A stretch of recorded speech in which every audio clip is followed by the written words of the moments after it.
పరిపూర్ణమైనటువంటి హృదయము అనేటువంటి అంశాన్ని మీ ముందర ఉంచాలని నేను ఆశపడుతూ ఉన్నాను.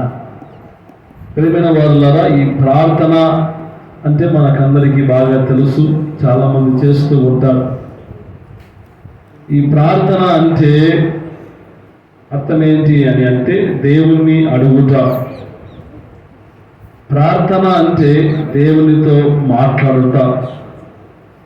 ప్రార్థన అంటే దేవునితో సహవాసము చేయుట. ప్రార్థన అంటే దేవునితో ముఖాముఖిగా మాట్లాడుట. ఇవన్నీ కూడా మనకు ప్రార్థనకు గుర్తుగా మనకు చూపిస్తూ ఉన్నారు. మరి పరిపూర్ణమైనటువంటి హృదయం అనేటువంటి అంశాన్ని ఎందుకు ఎంచుకోవడం జరిగింది అని అంటే, యేసుక్రీస్తు ప్రభుల వారు ఆయన బోధించినటువంటి అనేకమైనటువంటి బోధలు ఒక ప్రాముఖ్యమైన విషయం ఏంటి అంటే, దేవుణ్ణి చాలామంది పెదవులతో ఆరాధిస్తూ ఉన్నారు, పెదవులతో గణపరుస్తూ ఉన్నారు, పెదవులతో ప్రార్థన చేస్తూ ఉన్నారు. కాబట్టి వారి హృదయాలు దేవునికి దూరంగా ఉన్నాయి అనేటువంటి బాధ మరి దేవుడు చెప్పినట్లుగా మనం చూస్తూ ఉన్నాం.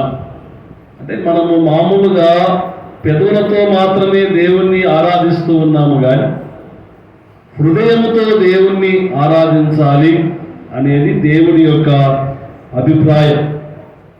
మనమేమో మనుషులను చూస్తాము, కానీ దేవుడు హృదయాన్ని దేవుడు లక్ష్య పెడతాడు కదమ్మా. మరి సౌలు దేవునికి అవిధేయత చూపించడం ద్వారా సౌలు యొక్క స్థానంలో దేవుడు దావీదును ఏర్పాటు చేసుకోవాలి. మరి సమూయేలుతో దేవుడు మాట్లాడి, నువ్వు బెత్లెహేముకు వెళ్ళు, అక్కడ యెషయి అనేటువంటి ఒక వ్యక్తి ఉన్నాడు, ఆ వ్యక్తికి 7 మంది కుమారులు ఉన్నారు, మరి వారిలో ఒకరిని నేను రాజుగా ఏర్పాటు చేసుకుంటాను అని దేవుడు సమూయేలుతో మాట్లాడినప్పుడు సమూయేలు బెత్లెహేముకి వెళ్తాడు. యెషయి కుమారులను చూచినప్పుడు సమూయేలు మనసులో అనుకుంటాడు, వీళ్ళు చాలా ఎత్తుగా ఉన్నారు, చాలా బలంగా ఉన్నారు. కారణం ఏంటి అంటే, యెషయి పిల్లలందరూ కూడా సౌలు యొక్క రాజ్యంలో పనిచేసేటువంటి సైనాధికారులు. సైన్యంలో పనిచేసే వాళ్ళందరూ కూడా ఎలాగ ఉంటారు, బాగా బలంగా దిట్టంగా ఉంటారు. కాబట్టి సమూయేలు అనుకుంటా ఉన్నాడు, ఇతడు చాలా ఎత్తుగా ఉన్నాడు, చాలా అందంగా ఉన్నాడు, దేవుడు ఇశ్రాయేలు ప్రజలకు ఏర్పాటు చేసుకున్నటువంటి వ్యక్తి ఈయనే అని సమూయేలు అనుకుంటా ఉంటే దేవుడు అందరినీ కూడా పక్కన పెట్టేశాడు. యెషయి కుమారులందరినీ దేవుడు పక్కన పెట్టిన తర్వాత సమూయేలు అంటా ఉన్నాడు, ఇంకా ఎవరైనా ఉన్నారా అని యెషయిని అడిగినప్పుడు ఒక కుమారుడు ఉన్నాడు చివరివాడు, వాడు దేనికి పనికిరాడు అని వానికి కొన్ని గొర్రెలను ఇచ్చి కొండలో మేకమని పంపించాము, వాడు వస్తా ఉన్నాడు అంటే వాని కూడా రమ్మను అని సమూయేలు అంటాడు. వాడు చూడటానికి చాలా పొట్టిగా ఉన్నాడు, శరీరంగా బాగా బలిష్టంగా సన్నగా ఉన్నాడు. సమూయేలు అతను చూడగానే వీడు కాదేమో అని సమూయేలు అనుకుంటా ఉంటే దేవుడు సమూయేలుతో మాట్లాడుతూ ఉన్నాడు. అదిగో వస్తా ఉన్నాడు. ఎవరు ఆ వ్యక్తి? దావీదు కదా. అంటే మనుషులందరూ ఏం చేశారు అంటే పై రూపాన్ని చూచాడు, కానీ దేవుడు హృదయాన్ని చూచినటువంటి దేవుడు. దావీదు యొక్క హృదయాన్ని దేవుడు చూచి ఇశ్రాయేలు 12 గోత్రాలకు దావీదును దేవుడు రాజుగా ఏర్పాటు చేశాడు. అంటే దేవునికి కావాల్సింది నీ శరీరము కాదు, దేవునికి కావాల్సింది నీ హృదయం అనేది నువ్వు నేను జ్ఞాపకం చేసుకోవాలి. మరి ఎటువంటి హృదయముతో మనం దేవుణ్ణి అడగాలి, ఎటువంటి హృదయముతో దేవునికి మనం ప్రార్థన చేయాలి? కొన్ని మాటలను దేవుడు మనకిచ్చినటువంటి ఈ 3 వాక్య భాగాలను ఆధారము చేసుకొని 4 విషయాలు మీతో చెప్పాలని నేను ఆశపడుతూ ఉన్నా. చాలా జాగ్రత్తగా దేవుని యొక్క వాక్యాన్ని వినవలసిందిగా మనవి చేస్తూ ఉన్నా. ఎటువంటి హృదయముతో దేవునికి ప్రార్థన చేసినప్పుడు మన ప్రార్థన దేవుడు వింటాడు కదా. ఒకటి, మంచి హృదయముతో దేవునికి ప్రార్థన చేయాలి. ఏ హృదయముతో దేవునికి ప్రార్థన చేయాలమ్మా? ఏ హృదయముతో? అంటే మంచి ఉంది అంటే పక్కన ఏమున్నట్టు? ఉన్నట్టే కదా. చాలా మంది చెడు హృదయముతో ప్రార్థన చేస్తూ ఉన్నారు కాబట్టి వారి ప్రార్థనకు దేవుడు సమాధానం ఇవ్వడం లేదు. అందుకే దేవుడు అంటూ ఉన్నాడు, మంచి హృదయముతో మీరు నన్ను అడిగితే నేను మీకు ఇస్తాను అని దేవుడు వాగ్దానం ఇస్తా ఉన్నాడు. ఎవరైతే మంచి హృదయముతో దేవుణ్ణి అడిగితే అడిగిన దానికంటే దేవుడు ఇంకా ఎక్కువ ఇస్తాడు, కానీ తక్కువ దేవుడు ఇవ్వడు కదా. ఇక్కడ మనం చదువుకున్నటువంటి మొదటి వాక్య భాగములో రాజుల మొదటి గ్రంథము 3వ అధ్యాయము 5వ వచనము నుండి 15వ వచనం వరకు మనము చూస్తే అక్కడ సొలొమోనుకు దేవుడు ప్రత్యక్షమయ్యాడు కదమ్మా. అమ్మ మా వైపు చూడండి. సొలొమోనుకు దేవుడు ప్రత్యక్షమై నీకు ఏమి కావాలి అని సొలొమోను దేవుడు అడిగాడు. అదే ఛాన్స్ మనకు వస్తే మనం ఏమడుగుతామమ్మా? దేవుడు మనకు కనిపించి నీకు ఏం కావాలి నాయనా అంటే ఆడవాళ్ళందరూ బంగారం అడుగుతారు కదా. మగవాళ్ళందరూ ఏమంటారు అంటే మాకు లక్షలు కావాలా, కోట్లు కావాలా. నాకు కొంతమంది ఆశపడి అయితే నాకు 2 భార్యలు కావాలా, 3 భార్యలు కావాలా ఆశపోతులు కదా కొంతమంది ఉంటారు కదా. అనేవాళ్ళు అడిగేవాళ్ళు కూడా చాలా మంది ఉంటారు కదమ్మా.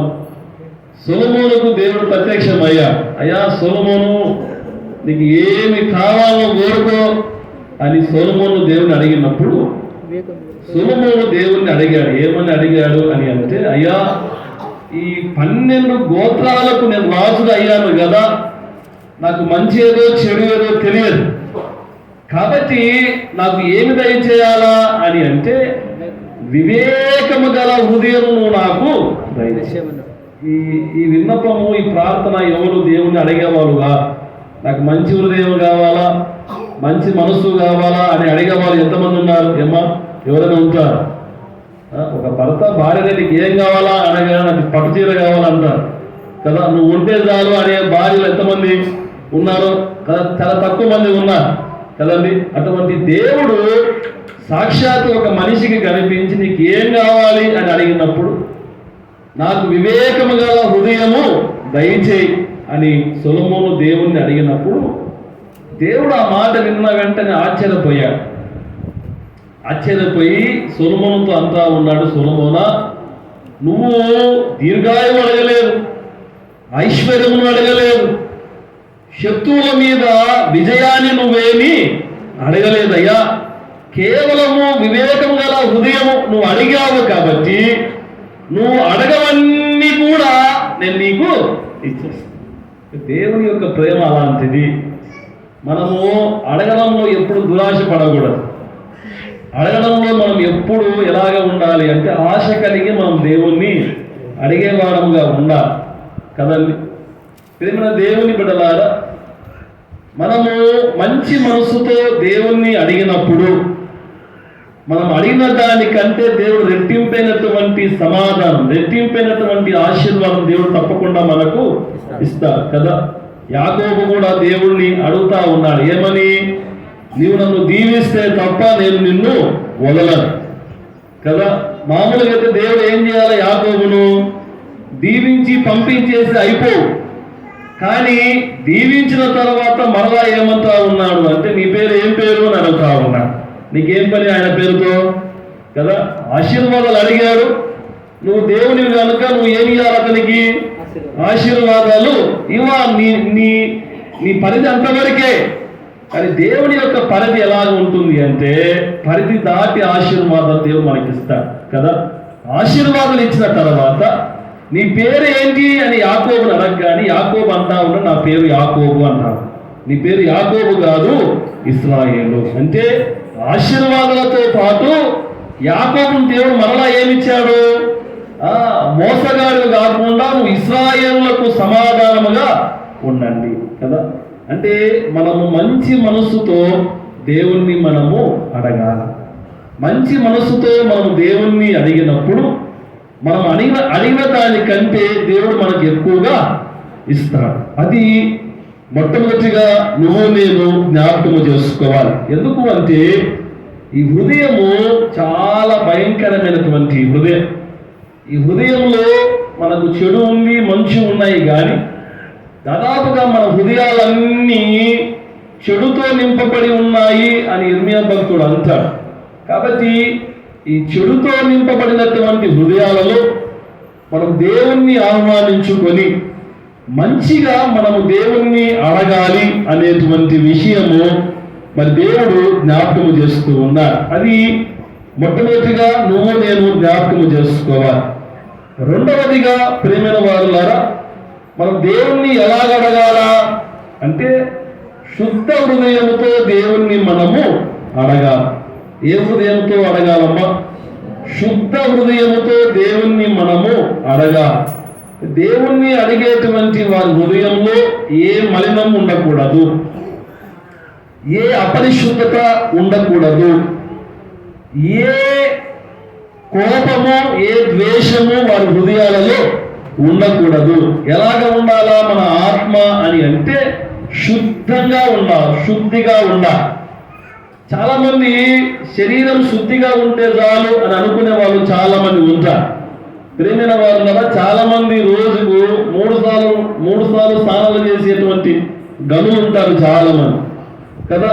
దేవుడు నీ శరీర శుద్ధి కోరుకోవడంలే, దేవుడు నీ ఆత్మశుద్ధిని దేవుడు కోరుకుంటా ఉన్నా. నీ ఆత్మ శుద్ధిగా ఉందా లేదా అనేది దేవుడు కోరుకుంటా ఉన్నాడు. కారణం ఏంటి అని అంటే చాలా మంది వాళ్ళను మోసము చేసుకుంటూ దేవుణ్ణి మోసం చేసే వాళ్ళు చాలా మంది ఉంటారు కదా.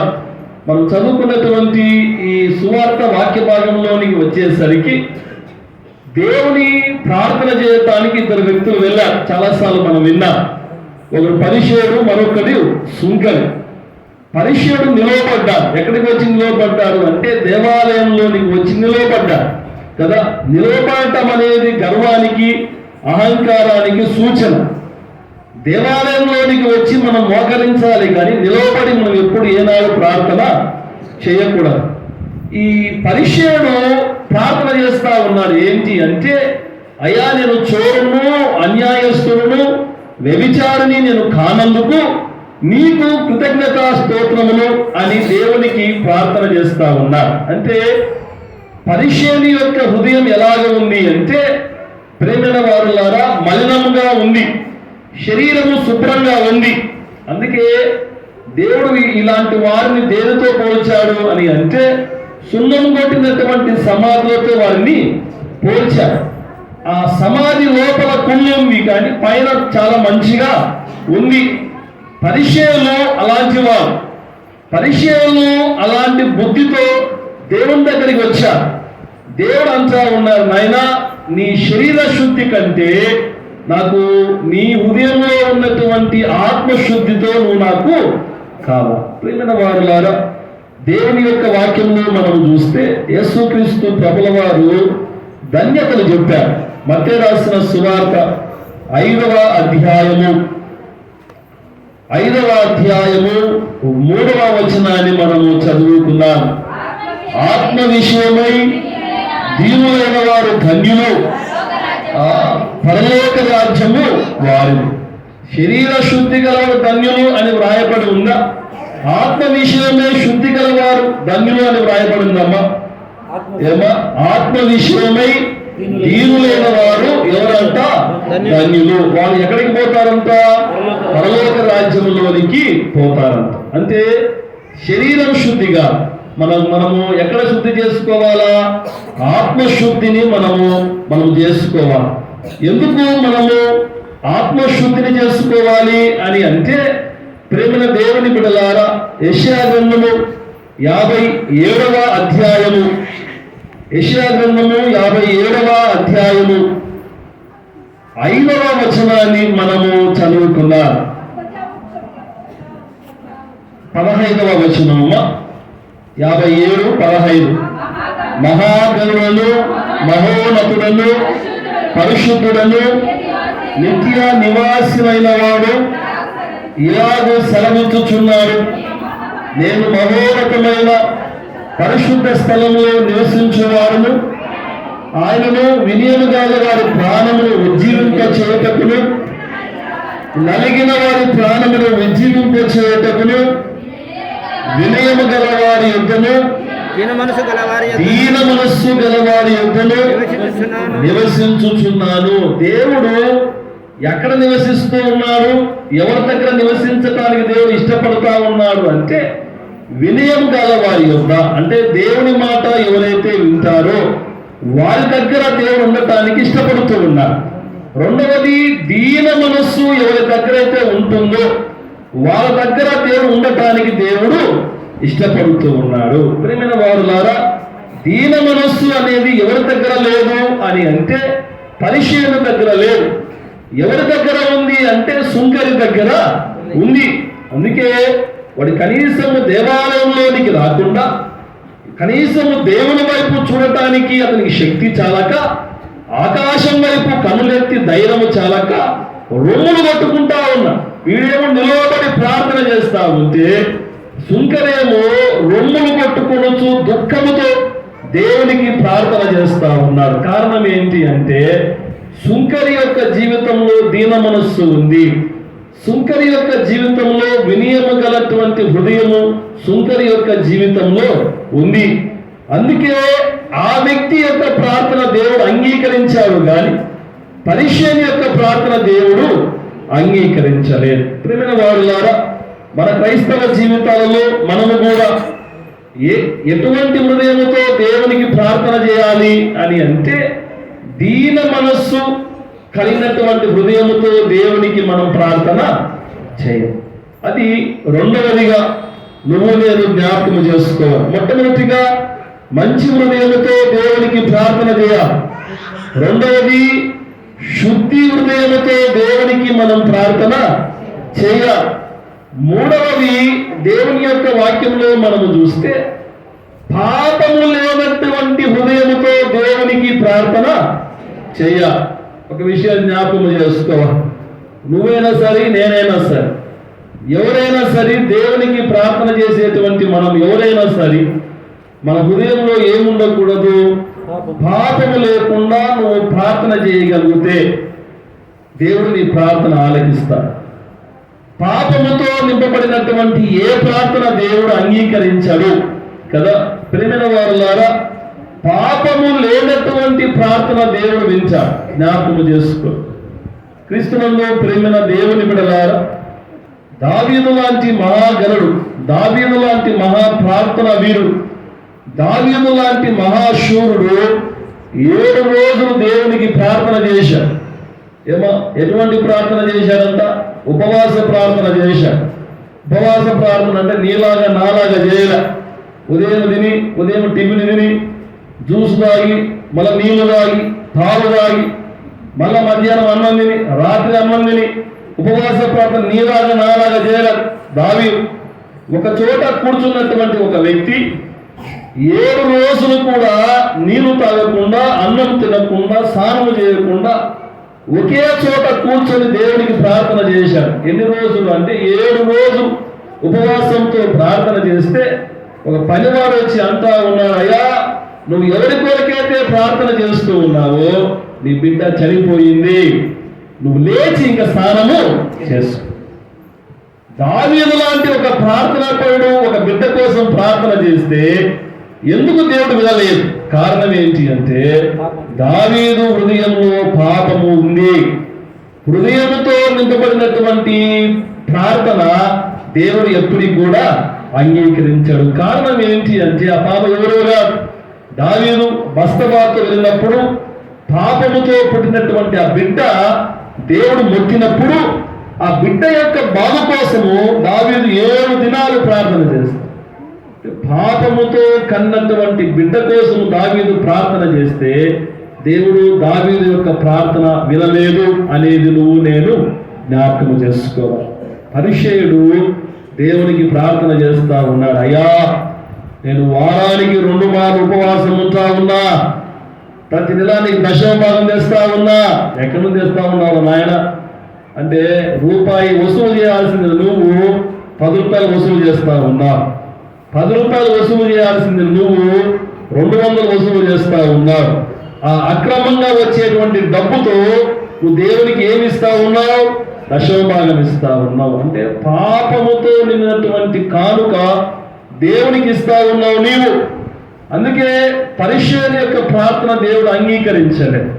సుంకరి ప్రార్థన చేస్తా ఉన్నాడు. ఏంటి అంటే, పాపినైనా నీవు నన్ను కరుణించు. అంటే తాను దేవుని దగ్గరికి వచ్చేటప్పుడు ఎలాగ వచ్చాడు అంటే, పాపముతో వచ్చాడు. అయ్యా నేను పాపిని, నాలో పాపం ఉంది, నా హృదయం అంతా పాపముతో నింపబడి ఉంది, కాబట్టి నా హృదయంలో ఉన్నటువంటి పాపాన్ని నువ్వు తీసివేయి అని దేవునికి ఆ సుంకరి ప్రార్థన చేశాడు. కాబట్టి ఆ సుంకరిలో ఉన్నటువంటి పాపాన్ని దేవుడు తీసివేశాడు. క్రీస్తునందు ప్రేమైన వాళ్ళారా, మన క్రైస్తవ జీవితంలో మనము కూడా పాపముతో ఎంతకాలము దేవునికి ప్రార్థన చేయకూడదు.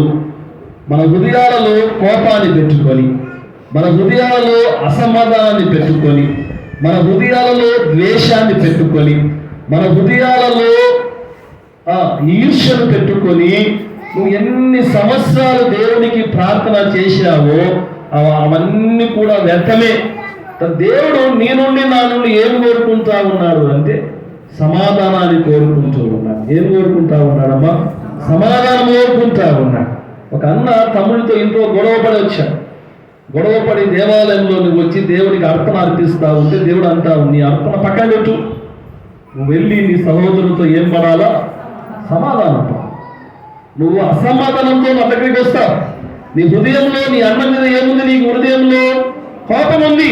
ఆ కోపాన్ని అక్కడనే వదిలిపెట్టుకొని నీ అన్నతో సమాధాన పడి నాకు నీ అర్పణ అర్పించు. అప్పుడు నీ అర్పణ నేను అంగీకరిస్తాను. ఎప్పుడు దేవుడు మన ప్రార్థన వింటాడు అని అంటే, నీ హృదయంలో ఏ కల్మషము లేకుండా, నీ హృదయంలో ఏ పాపము లేకుండా, ఏ సమాధానముతో నువ్వు దేవునికి ప్రార్థన చేస్తావో ఆ సమాధానాన్ని బట్టి దేవుడు నీ ప్రార్థన తప్పకుండా వింటాడు. అది మూడవదిగా నువ్వు నేను జ్ఞాపకము చేసుకోవాలి. మనం ఏమై ఉన్నా అది దేవుని యొక్క కృప వలనే అని పౌలు అంటారు కదండి. ఆ కృప దేవుడు మనము దేవుని యొక్క ఉగ్రత మన మీద పడకుండా ఆ కృప మనము కాపాడుతాము. నాలుగవదిగా మనము చూస్తే, మార్పు చెందినటువంటి హృదయముతో దేవునికి మనం ఏం చేయాలా? ప్రార్థన చెయ్యాలి. మన హృదయాలు ఈరోజు ఏం చెందడం లేదమ్మా? ఏం చెందడం లేదు? మార్పు చెందడం లే. ఎన్ని చెప్పినా, ఎన్ని ప్రసంగాలు చెప్పినా, మీరు ఇళ్ళల్లో టీవీలలో ఎన్ని వాక్యాలు విన్నా, బయట వేరే వాళ్ళలో ఎన్ని వాక్యాలు విన్నా, మన హృదయము మారటము లేదు. ఈ ఆదివారాలు లేదా టీవీ ప్రసంగాలలో ఇన్ని లక్షలు కోట్లు ఖర్చు పెట్టి ఎందుకు వాక్యం ప్రకటించబడుతూ ఉంది అంటే, మానవుడు మార్పు కావాలా? ఏం రావాలమ్మా? మానవుల్లో మార్పు రావాలి. ప్రియమైన వారులారా, లింగాపురంలో ఈ విషయాలన్నీ లింగాపురం మోతాయాలే, నేను భయపడలే. కానీ లింగాపురంలో ప్రతి నెల ఒకటి ఏర్పాటు చేశారు. ఫిబ్రవరి మాసంలో నుండి ఒక కార్యక్రమం ఏర్పాటు చేశారు. ఫ్యామిలీ బ్లెస్సింగ్ మీటింగ్ అని ప్రతి నెల ఒక శుక్రవారం రోజు ఏర్పాటు చేశారు. అంటే కుటుంబ ఆశీర్వాదాల పండగ అని ఒక చిన్నది పెట్టి నెలలో 2వ శుక్రవారం కానీ 3వ శుక్రవారం కానీ ఉదయం 10 గంటల నుండి మధ్యాహ్నం 3 గంటల వరకు రిథమ్ ప్యాడు, కీబోర్డు అన్నీ ఏర్పాటు చేసి ఒక వారం, ఒక నెల నేను, ఒక వారం రాజేంద్ర బాబు, ఒక వారం నన్నమైజర్ బాబు, ఇట్లా మన డయాసిస్లో ఎవరైతే బాగా వాక్యం చెప్తారో వాళ్ళందరినీ కూడా ఒక నెల రప్పిస్తా ఉన్నా. ఈ ఒక నెల ఒక ప్రోగ్రానికి భోజనాలు కాకుండా కేవలము ఈ రిథమ్ ప్యాడ్కు, కీబోర్డుకు, దాని ట్రావెల్కు, బాబు కానుకకు కేవలం 10,000 నేనే కలుగుతా ఉన్నా ప్రతి నెల. భోజనాలు ఎవరో ఒకరు ముందుకు వస్తూ ఉన్నారు, భోజనాల సంగతి దాటిపోతా ఉంది. ఇవన్నీ బాబు చేయాల్సిన అవసరం లేదు. బాబు 10,000 రూపాయలు నెల రోజులు ఖర్చు పెట్టాల్సిన అవసరము లేదు. ఎందుకంటే బాబుకు 4 వారాలు ఉన్నా 4 వారాలు 2000 కానుక వేసుకున్నా బాబుకు వచ్చే కానుక నెలకు 10,000 అయితే రాదు. ఎందుకు ఇవన్నీ ఏర్పాటు చేశాను లింగాపురంలో అంటే మార్పు రావాలా, వాళ్ళు మార్పు చెందాలి అని ఏర్పాటు చేశారు. ప్రేమైన వారులారా, నిన్న శుక్రవారం లాస్ట్ శుక్రవారం కూడా సువార్త కూడిక ఏర్పాటు చేసి నేను గుర్లమ్మ ఇద్దరం వెళ్ళి వాక్యం చెప్పాను. బాగా చర్చి నిండా వచ్చారు, బయట కూర్చారు. దాదాపు 300 మందికి భోజనాలు ఏర్పాటు చేశారు. ఇంకా భోజనాలు కూర్చోండమ్మా అని అనౌన్స్మెంట్ చేయగానే కొన్ని ఫ్యామిలీస్ బయటికి వెళ్ళిపోతా ఉన్నాయి, ఇంటికి వెళ్ళిపోతా ఉన్నాయి. నాకు అర్థం కాలే, ఇప్పుడు దాకా కూర్చున్నటువంటి మీరు అన్నం తినకుండా ఎందుకు బయటికి పోతా ఉన్నారు అని అడిగితే వాళ్ళు అంటా ఉన్నారు, బాబు నాకు వాళ్ళకు ఏమీ లేదు, మాటలు లేవు. నాకు వారికి మాటలు లేనందుకు వాళ్ళు పెట్టే భోజనం నేను నాయన, మీరు మార్పు కోసమే కదా స్వామి ఇన్ని డబ్బులు ఖర్చు పెట్టి ఇంత వాక్యం చెప్పి 10,000 రూపాయలు మనకు కాదని డబ్బులన్నీ తీసుకొని వచ్చి మీకు వెళ్తా ఉంటే మీలో ఏమి కనపడడం లేదు మార్పు. చాలా మంది చాలా చోటుకి వెళ్తా ఉన్నారు. వెళ్ళడం గొప్ప విషయముగా దేవుడు కోరుకుంటుంది ఏంటి అంటే నువ్వు మార్పు చెందావా, ఏమైనా మార్పు చెందావా? మార్పు చెందకుండా నువ్వు ఎక్కడికి వెళ్ళినా ఎటువంటి ప్రయోజనము లేదు. ప్రేమ దేవుని బిడ్డలారా, ఇద్దరు లోపలికి వచ్చారు కదా. ఎవరు వచ్చారు మా లోపలికి? పరిసయ్యుడు సుంకరి లోపలికి వచ్చారు కదా. ఒకడు నీతిమంతునిగా వచ్చి దేవుని ద్వారా తిట్టు తెచ్చుకుని బయటికి వెళ్ళిపోయాడు. ఒకడు పాపిగా లోపలికి వచ్చి నీతిమంతునిగా బయటికి వెళ్ళిపోయారు. మనం ఎలాగ ఉండాలి అంటే సుంకరి వలె ఉండాలి. ఎలాగ ఉండాలమ్మా? సుంకరి వలె ఉండాలి. ఏమి లేని వాడిగా లోపలికి వచ్చి ఆశీర్వాదాలన్నీ తీసుకుని బయటికి వెళ్ళాలి. ఉంటారా కదా? ఏమా, ఈ మందిరము మీకు ఎందుకు ఏర్పాటు చేయబడిందో తెలుసా? మీ భారము, మీ కష్టము, మీ దుఃఖము ఇక్కడనే వదిలిపెట్టి బయటికి వెళ్ళేటప్పుడు సంతోషంగా వెళ్ళాలంట. దేవుడు అంటా ఉన్నాడు, ప్రయాసపడి భారం మోసుకుంటున్న సమస్త జనులారా నా యొద్దకు రండి. ఎందుకు రండి అంటా ఉన్నాడు అంటే మీ భారమంతా ఇక్కడికి వేయండి, ఇంకా బయటికి పోయాల్సిన అవసరము లేదు. అది పాపభారమైనా ఏ భారమైనా ఇక్కడనే వదిలిపెట్టి మనం ఎలాగ వెళ్ళాలి అంటే సుంకరి వలె నీతిమంతుని తల మీదకి యెహోవా ఆశీర్వాదం వచ్చును అనేటువంటి ఆ వాగ్దానాన్ని చేత పట్టుకొని ఏమి ఒట్టి చెంత వచ్చినటువంటి మనము దేవుని ద్వారా ఆశీర్వాదాలు తీసుకుని సంతోషంగా బయటికి వెళ్ళాలి. సుంకరి దుఃఖంతో లోపలికి వచ్చా, బయటికి వెళ్ళేటప్పుడు ఎలా వెళ్ళాడమ్మా? సంతోషంగా వెళ్ళాడు, ఆనందంతో వెళ్ళాడు. కారణం ఏంటి అంటే దేవుని చేత నీతిమంతునిగా సుంకరి పిలువబడ్డాడు. నువ్వు నేను ఎలాగ వెళ్ళాలా అంటే ఇక్కడికి వచ్చేటప్పుడు దుఃఖంతో రావా. దుఃఖంతో వచ్చే వాళ్ళు చాలా మంది ఉంటారు కదా, అవసరంతో వచ్చే వాళ్ళు చాలా మంది ఉంటారు, నష్టాలతో వచ్చే వాళ్ళు చాలా మంది ఉంటారు. కానీ నష్టాలు అన్నీ కూడా ఇక్కడనే వదిలిపెట్టాలి. బయటికి వెళ్ళేటప్పుడు ఎలాగ వెళ్ళాలి అంటే దేవుని నుండి ఆశీర్వాదాలు తీసుకుని బయటికి మనము వెళ్ళాలి. అటువంటి హృదయము మరి పరిశుద్ధాత్మ దేవుడు మనకి ఇవ్వాలని మనం దేవునికి ప్రార్థన చేయాలి. ప్రియమైన వారులారా, 4 హృదయం. 1 మంచి హృదయం, 2 శుద్ధ హృదయం, 3వది పాపము లేనటువంటి హృదయం, 4వది మార్పు చెందినటువంటి హృదయం. ఈ హృదయాలను మనం కలిగి మనము సుంకరి వలె ఆశీర్వాదాలతో బయటికి వెళ్ళాలని ప్రభు పేట నేను మనవి చేస్తూ కృప పరిశుద్ధాత్మ దేవుడు మనకు, మన కుటుంబాలకు, మన సంఘానికి అనుగ్రహించును గాక. ఆమేన్.